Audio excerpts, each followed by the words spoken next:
Chapter 1. The First Time I Saw Barry Run.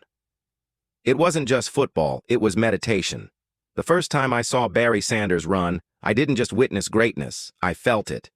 I ain't talking about seeing a good athlete or even a star player.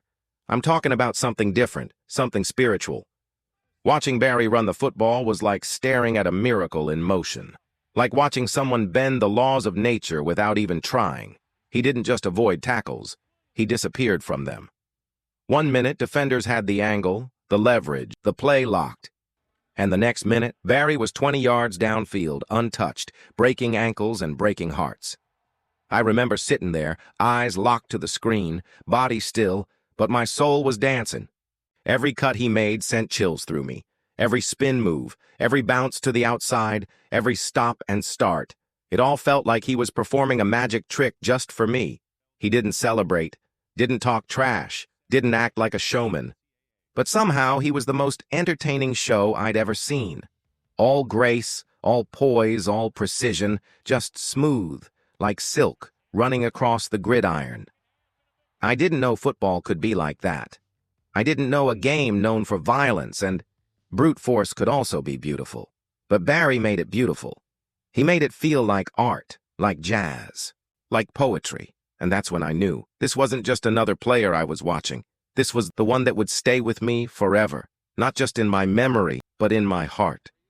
Barry Sanders changed what football meant to me. He turned it into something sacred. And all it took was one run. Chapter 2. Wichita Roots and Heisman Rise. Greatness don't always make noise in the beginning, but it always gets heard. Before the bright lights of the NFL, before the spin moves and broken ankles, Barry Sanders was just a quiet kid from Wichita, Kansas, the kind who didn't say much, but let his actions scream. Born in 1968, Barry was the 7th of 11 children. His father, William Sanders, was a hard-working man who preached humility and discipline. That quiet fire Barry carried through his whole career, it was lit right there, in that household. Barry wasn't even the starting running back when he began high school at Wichita North. He didn't start getting real attention until his senior year. A lot of schools overlooked him. Too small, too quiet, too hidden. But Oklahoma State University gave him a shot. And that's all he needed.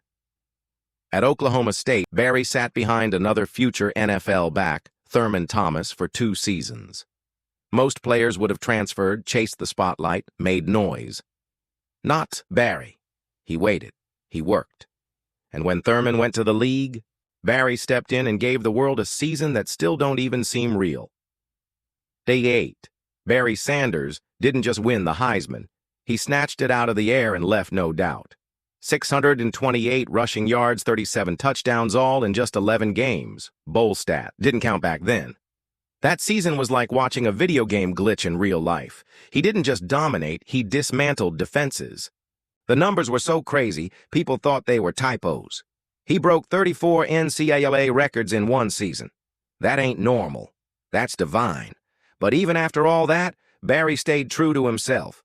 No big speeches, no look-at-me attitude. Just a humble kid who knew what he was capable of and let the world find out the hard way. His Heisman campaign didn't just put him on the map, it changed the map entirely. It was the beginning of a story that would eventually take him to Detroit, and into the hearts of people like me who saw not just an athlete, but an artist. The kid from Wichita had arrived, and the game would never be the same again. 3. Detroit Destiny. He didn't just come to Detroit, he gave Detroit something to believe in. In 1989, the Detroit Lions held the 3rd overall pick in the NFL draft. They could have gone in a lot of directions, but when Barry Sanders' name came up, there was no hesitation. Even though he was only 5'8", even though he didn't have the size of a typical franchise back, anyone who saw what he did at Oklahoma State knew this wasn't just another prospect. This was something different, something rare. When Detroit picked Barry, they weren't just selecting a player. They were bringing hope to a franchise that had been starving for excitement, starving for a reason to fill the seats, starving for someone worth showing up for. And just like that, the Motor City had its engine. Barry didn't waste no time. In his very first NFL game, he broke off a 71-yard touchdown run and gave fans a glimpse of what was coming. By the end of his rookie season, he had 1,070 rushing yards, 14 touchdowns, and a Pro Bowl invite. He missed the rushing title by just 10 yards. And why? Because he chose to sit out the final plays of the season. That's who he was. It was never about the numbers. It was about the game. From 1989 forward, Barry was the show in Detroit. Every Sunday, fans packed the Pontiac Silverdome, not just to watch the Lions play, but to see Barry perform miracles. He was the lightning in a thunderstorm, the spark in a team that often struggled but never stopped fighting. Because Barry gave them a reason not to. He wasn't loud. He didn't celebrate after big plays. He'd hand the ball to the ref. It was just business as usual, but make no mistake, he was different. Defenders feared him.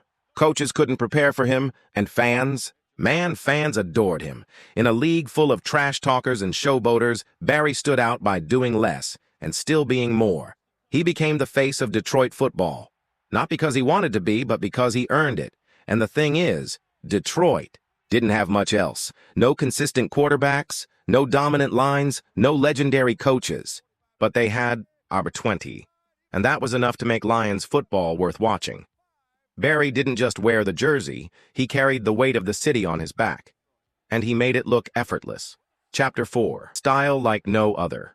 It wasn't just the way he ran. It was the way he moved through the game, like he was dancing, gliding, as if he was one with the field. Barry Sanders wasn't just a running back, he was a movement. Every time he touched the ball, it was like he had a conversation with the turf, a silent exchange where he told the field, "I'm going to make you bend to my will." He didn't just run, he flowed. He didn't follow plays, he created them. The man was an artist, and his canvas was the football field. It wasn't his speed alone that made him special. It wasn't just his vision or his agility. It was how effortlessly he could make something out of nothing. The best part about Barry's running style was that it wasn't about brute force, it was about finesse. He could take a play that looked completely dead, a run where the defense had him bottled up, and some way he would slip through, vanish, then explode downfield like nothing ever happened. One of the things I loved the most? It was how smooth he was. Watching Barry run was like watching a jazz musician riffing. 1 minute, he was juking left, then right, spinning around, and the next thing you knew, he was gone. Defenders, no matter how fast, just couldn't keep up. His body moved in ways that didn't seem physically possible. His cuts were so clean, you'd think the turf was wet, as if his feet were gliding on ice. And it wasn't always about making guys miss. Sometimes it was just the effortlessness of his game. Watching him slide through tiny holes, break free from piles, and stop on a dime to reverse field, it was pure magic. He could break your ankles and make you enjoy it. You knew you were watching something historic unfold. The true genius of Barry Sanders wasn't in his highlight reels. It was in his consistency. He could take the same play and run it 5 times, and each time, he'd make it look different. He didn't need the same hole to break a big run. Hell, sometimes he didn't even need a hole. He would create space out of thin air, making defenders look foolish like they were chasing ghosts. It was like watching someone think on the field, not just play. He could anticipate where defenders were going to be before they even knew. Watching him run was like watching a chess match. But on fast forward, every run wasn't just a play. It was a piece of art. And when he hit the open field, it wasn't just a touchdown in the making. It was a journey. Every fan in the stand knew that no matter what happened, they were about to see something they'd never forget. Barry Sanders didn't run the football. He redefined running.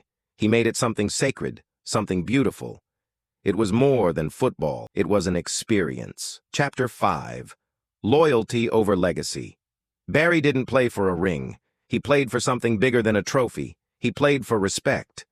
Barry Sanders' greatness isn't just measured in yards or touchdowns. It's measured in something far more rare in sport: loyalty. Loyalty to a team, to a city, to an entire fan base that was starving for someone to believe in. Barry's decision to stay with the Detroit Lions for his entire career, even when the Super Bowl seemed like an impossible dream, is one of the most unique choices in the history of professional sports. In a time when players jumped teams for bigger contracts or a better shot at a championship, Barry made a choice that would forever define him. Even though the Lions weren't contenders, even though they struggled to put a consistent team around him, he chose to stay. He didn't leave for a super team. He didn't demand a trade to chase a ring. And he didn't care about his legacy in the eyes of those who wanted to see him in a different uniform. Barry wasn't interested in legacy building by any conventional standards. He could have gone to the Cowboys, the 49ers, or the Packers, teams that were set up for championships. But instead, he looked at the team he was with, the city he was representing, and made it his mission to elevate them. It wasn't about a ring. It wasn't about taking the easy route. It was about giving the Lions and the city of Detroit everything he had. He put his soul into every game, every snap, because that was the city he chose and that was his home. This loyalty transcended any sort of self-interest. Barry Sanders didn't need a Super Bowl to validate his greatness. He knew that his impact was bigger than a single game or championship. His decision to stick with the Lions, to be the face of a franchise that had seen very little success, made him a true hero in the eyes of Detroit fans. It wasn't about joining forces with a powerhouse. It was about embodying the struggle and fighting through adversity with a team that believed in him, even when the rest of the world doubted. It's rare, damn near impossible, to find an athlete willing to make that kind of sacrifice. Even in other sports, we don't see players willing to forego a title, knowing full well that their chances are slim. Think about Patrick Ewing, a legend in New York who made it to the finals but never won it all. But Barry Sanders, he never even sniffed the Super Bowl. And yet, he stayed. He chose loyalty over legacy, heart over glory. That's something you can't fake. That's a level of commitment that speaks to a man's core values. Barry's choice wasn't for the cameras or the headlines. It was for something pure, something most athletes lose sight of: the love of the game and the respect of the people who love it with him. He didn't need the shiny rings or the flashing lights. He just needed his name to be remembered for what he did every Sunday, showing up and giving everything for the love of football and for Detroit. In a world where athletes are often seen as mercenaries, chasing championships like trophies, Barry Sanders stood as a rare example of something more: true loyalty. And in doing so, he proved that the game is about more than just titles. It's about the heart you put into it, no matter the outcome. Chapter 6. The 2K season. In 1997, Barry Sanders didn't just run the ball. He rewrote what was possible in a season. That was the year Barry Sanders went to a level most of us didn't even think was reachable.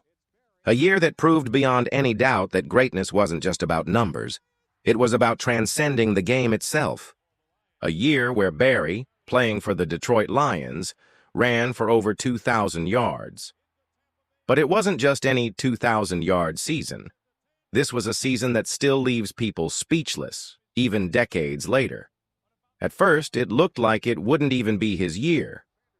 The Lions were sitting at 5-7 midway through the season. They weren't exactly contenders, and many figured Barry might just coast through the rest of the year and prepare for next season.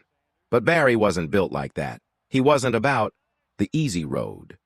Instead, he decided to put the Lions on his back, and he ran with everything he had. With no real offensive line help, no consistent passing game to back him up, Barry turned what should have been a lost season into a legendary one. It was like watching a one-man army. Each week, Barry took the field with determination. His vision, balance, and elusive moves made defenders look foolish. But the real beauty of his 2,000-yard season was how he did it, running through defenses that stacked the box against him, using moves that weren't supposed to work, and finding ways to make every play special. Even in the toughest situations, when everything seemed to be falling apart around him, Barry found a way to shine. But it wasn't just about the numbers. It was the context. Emmitt Smith was out there dominating with a stacked Dallas Cowboys squad. Everyone expected him to hit 2,000 yards first. But Barry did it with less. While Emmitt had the luxury of a strong offensive line, Hall of Fame quarterbacks, and a Super Bowl contender, Barry Sanders made the impossible happen with a team that was just struggling to stay afloat. By the time the season wrapped up, Barry had racked up 253 rushing yards. making him just the third player in NFL history to rush for 2,000 yards in a season. The numbers were staggering, but it was more than just the yards. It was about the artistry. The way Barry made every run seem like it was a work of genius. When he hit that 2,000-yard mark in Week 16 against the New York Jets, it felt like the culmination of everything Barry Sanders had been working for. His vision, his footwork, his heart. He had shown the world that nothing, not even a team without Super Bowl aspirations, could stop him from doing something legendary. But there was no grand celebration for Barry. No flashy post-game interviews, no wild parties or self-congratulatory moments. He didn't need that. Barry gave us his all on the field, and then he walked off like it was just another day in the life. That's the thing about Barry. He wasn't chasing records. He wasn't even chasing the MVP, though he won it that year. He was simply doing what he loved, running the football and doing it in a way that no one else could. The 1997 season wasn't just a personal achievement, it was a statement. Barry Sanders, playing for a team with no Super Bowl rings, no Hall of Fame quarterback, and no real offensive juggernaut around him, had done the impossible. He didn't just put up numbers. He showed us the true power of a running back's heart, mind, and spirit. The 2K season will forever be Barry's signature season. But even if he hadn't hit 2,000 yards, the way he did it, sticking with a team that wasn't a contender, carrying the weight of a struggling franchise, will always define the kind of player Barry Sanders was.